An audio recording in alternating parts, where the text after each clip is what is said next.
के खिलाफ सबसे बड़ा ऑपरेशन शुरू हो गया। कुपवाड़ा के जंगलों को सेना ने घेर लिया। बारी हुई और सुरक्षा बलों ने सरहद पार से घुसपैठ कर आए एक आतंकी को ढेर कर दिया। जम्मू कश्मीर में लगातार आतंकियों के सफाई के लिए अलग अलग इलाकों में ऑपरेशन चल रहे हैं। इस वक्त सबसे बड़ा ऑपरेशन जो है वो कुपवाड़ा में चल रहा है, जहां पर 2 से 3 आतंकियों की खबर मिलने के बाद कल शाम को एक ऑपरेशन शुरू किया गया था। और कल हुई मुठभेड़ के बाद रात के अंधेरे में आतंकी जो है वो जंगल में छिप गए थे, मगर सुबह जब तड़के एक बार फिर से ऑपरेशन शुरू हुआ तो फ्रेश फायरिंग में एक आतंकी जो है उसे मार गिराया है, जबकि ऑपरेशन अभी जारी है। आपको बता दूं कि सुरक्षा बलों की कोशिश ये कि किसी भी तरीके से इस जगह छुपे हुए सभी आतंकियों को मार गिराया जा सके। एक आतंकी अभी तक कुपवाड़ा में मारा गया है, जबकि एक सेना के जवान की शहादत भी जो है इस मुठभेड़ में हुई है। 1 से 2 आतंकी यहां और हो सकते हैं जिनको मार गिराने के लिए कवायद लगातार जारी है। सेना ने आतंक के खिलाफ आर पार की जंग छिड़ दी है। बिल में छिपे आतंकियों को बाहर निकालकर ढेर किया जा रहा है। पिछले एक हफ्ते में सेना ने कई आतंकियों को जहन्नुम पहुंचाया है। 22 जुलाई को सेना ने राजौरी में एक आतंकी को ढेर किया। इससे पहले 18 जुलाई को कुपवाड़ा में 2 आतंकियों को मार गिराया। 14 जुलाई को कुपवाड़ा में ही घुसपैठ के दौरान 3 आतंकी ढेर हुए। एक और आतंकियों का खात्मा तो दूसरी ओर घाटी में उनके मददगारों के खिलाफ एक्शन तेज हो गया। जम्मू में कई ओवरग्राउंड वर्कर यानी आतंकियों की मदद करने वालों को गिरफ्तार किया गया।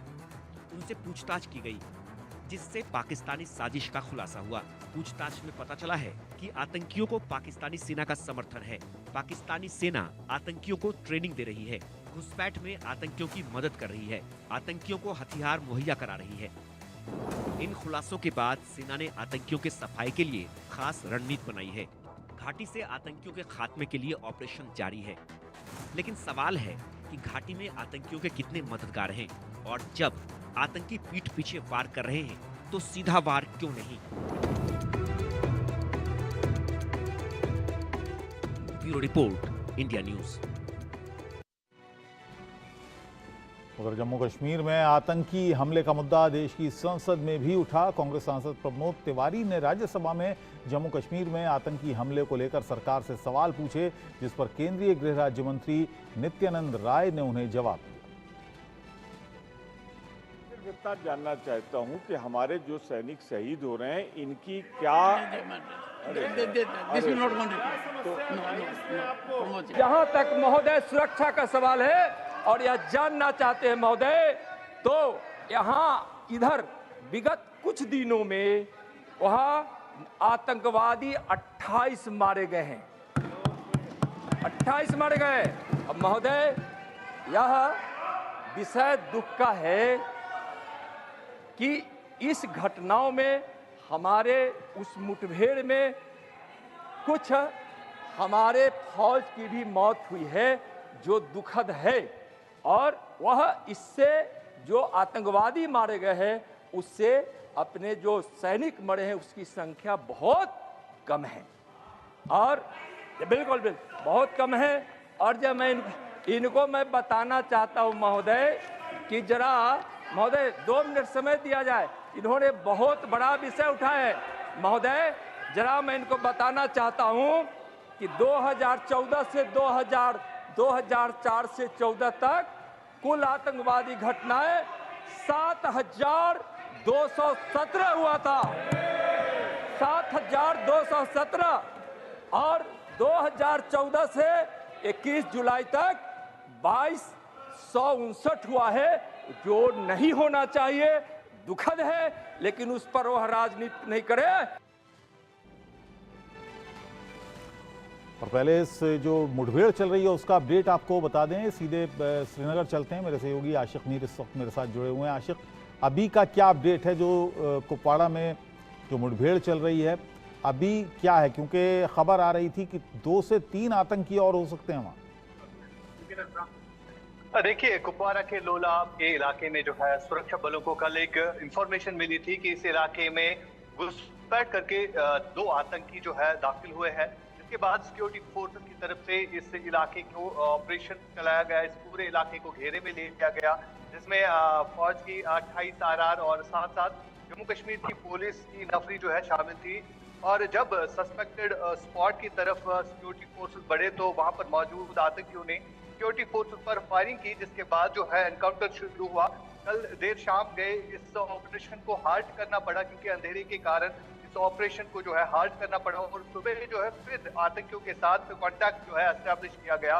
और फिलहाल अभी इनिशियल रिपोर्ट्स के मुताबिक एक आतंकी को जो है इसमें ढेर किया गया है, लेकिन अभी भी सुरक्षा बलों की तरफ से ऑपरेशन चल रहा है, जिसमें एक जवान भी जो है शहीद हुआ है। फिलहाल अगर हम इस वक्त की स्थिति की बात करें तो लगातार पूरे लोलाब एरिया में जहां पर ये आतंकी छुपे हुए थे, बताया जा रहा है कि वहां अभी रिसर्च ऑपरेशन जो है चल रहा है। कई दिनों से हम देख रहे हैं कि लगातार कुपवाड़ा के केरन सेक्टर से इंफिल्ट्रेशन के अटेम्प्ट्स किए जा रहे हैं, और हाल ही अटेम्प्ट्स को विफल किया गया सुरक्षा बलों की तरफ से। तब 5 आतंकियों को जो अलग अलग मुठभेड़ों में ढेर किया गया, लेकिन सबसे बड़ी वजह ये यहाँ पर है कि ये आतंकियों की संख्या जो पीओके में बढ़ गई है। ये आतंकी जो है, चाहे हम राजौरी पूंछ इलाकों की बात करें या कश्मीर के उरी सेक्टर या केरन सेक्टर की बात करें, तो इन इलाकों से लगातार घुसपैठ की कोशिशें की जा रही है, और इन घुसपैठ की कोशिशों को विफल करने के लिए सुरक्षा बलों के जवान जो है तैनात है लाइन ऑफ कंट्रोल पर। चलिए, बहुत बहुत शुक्रिया आशिक इस पूरी जानकारी के लिए। अजय जांडियाल मेरे सहयोगी जुड़ गए हैं। अजय, पूरे इस वक्त जम्मू कश्मीर में बहुत ज़्यादा विजिलेंस अब बढ़ा दिया गया है सुरक्षा बलों के द्वारा। खबर ये भी आ रही कि जम्मू संभाग में भी काफ़ी एक्टिव हैं इस वक्त सुरक्षा बल, और लगातार जहां जहां उनको इनपुट्स हैं इस तरह के जो भी इंटेलिजेंस के, उसके मुताबिक वो बहुत ज़्यादा एक्टिव हैं इन तमाम एरियाज़ में, जम्मू के भी। देखिए अबुल, एक चीज को समझना होगा कि जम्मू कश्मीर में जो आतंकी हमले हो रहे हैं उसके पीछे की जो मंशा पाकिस्तान की है वो ये है कि किसी भी तरीके से शांति नहीं होनी चाहिए। पिछले लंबे समय से अगर आप देखें तो शांति का दौर जो चल रहा था पिछले 2019 के बाद, जब 370 टूटा, और यहाँ पर कई नेताओं ने, कई लोगों ने कहा कि जम्मू कश्मीर में अनरेस्ट हो जाएगा, मगर हुआ ऐसा नहीं, बल्कि शांति हो गई। लगातार माहौल शांत रहने लगा, पत्थरबाजी कम हो गई, आतंकी हमले कम हो गए, और उसके बाद कहीं ना कहीं स्टोन पेल्टिंग और तमाम चीज़ें कम हुई। तो उसके बाद जो है सीधे तौर पर पाकिस्तान को लगा कि दुनिया में जो तस्वीर पाकिस्तान को दिखाते थे वो वैसी नहीं है, इसीलिए जम्मू में लगातार घुसपैठियों को भेजने का सिलसिला पाकिस्तान ने तेज़ किया। और अभी जो ताज़ा स्थिति है, लगभग 50 से ज़्यादा के करीब आतंकी इस वक्त जम्मू कश्मीर में सक्रिय हैं, और ख़ासतौर पर जम्मू खित्ते में।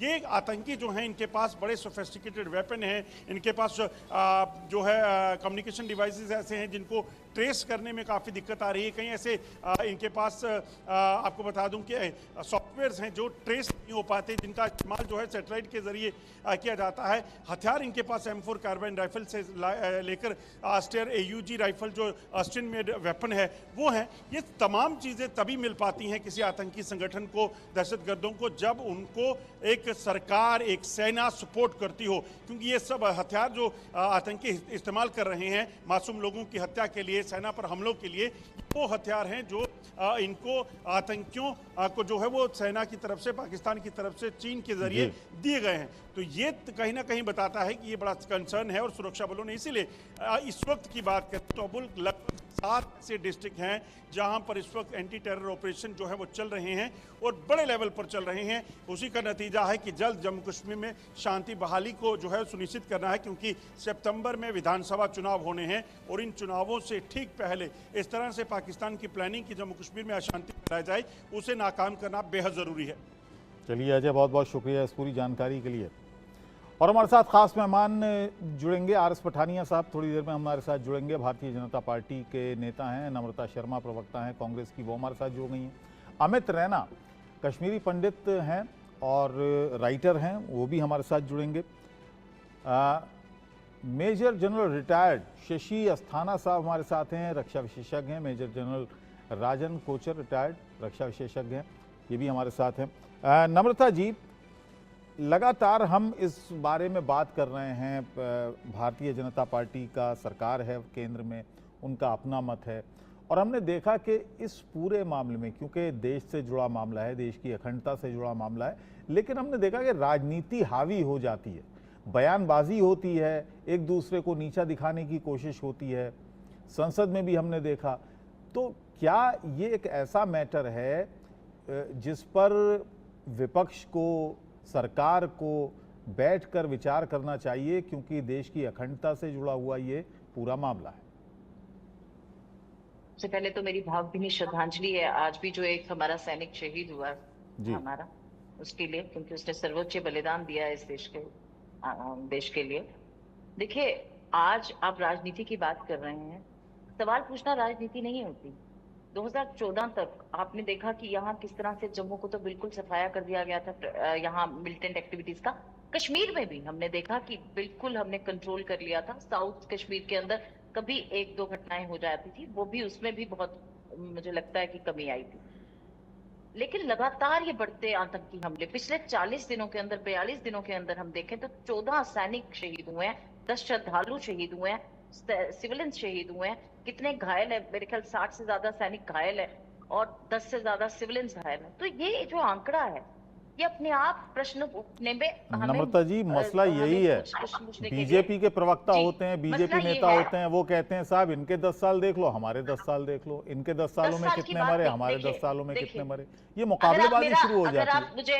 अगर आप मुझे समय देंगे ना, मैं आपको बताऊंगी।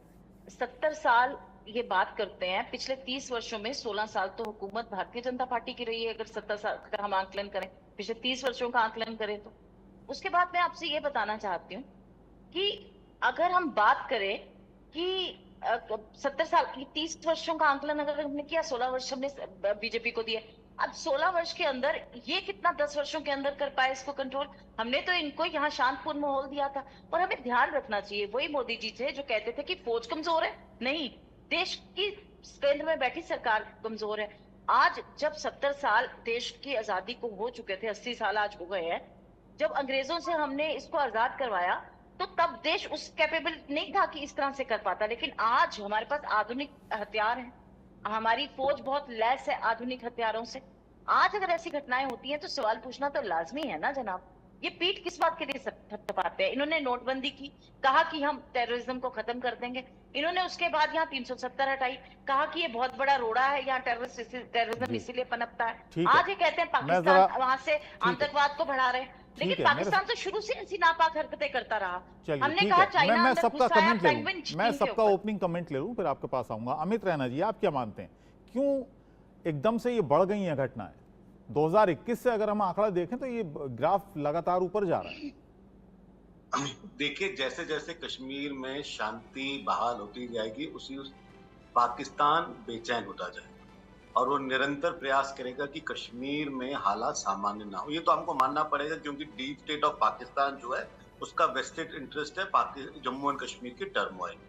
दूसरा, अगर आप रिसेंट पॉलिटिकल एक्टिविटीज देखें जो पाकिस्तान में हो रही हैं, खासकर पीटीआई की जो स्ट्रेंथनिंग हो रही है, चाहे जुडिशियल प्रोनाउंसमेंट्स उनके फेवर में आ रहे हैं और इमरान खान की पार्टी वापस कहीं ना कहीं उभर के आ रही है, तो ये कहीं ना कहीं चैलेंज देखा जा रहा है पाकिस्तान आर्मी को लेकर। और उनका भी एक फिर से प्रयास रहेगा कि वो अटेंशन को डाइवर्ट करें और जम्मू कश्मीर इजी उनके लिए हो जाता है, क्योंकि जम्मू कश्मीर के मुद्दे को लेकर ही पाकिस्तान का डीप स्टेट एक्टिव है।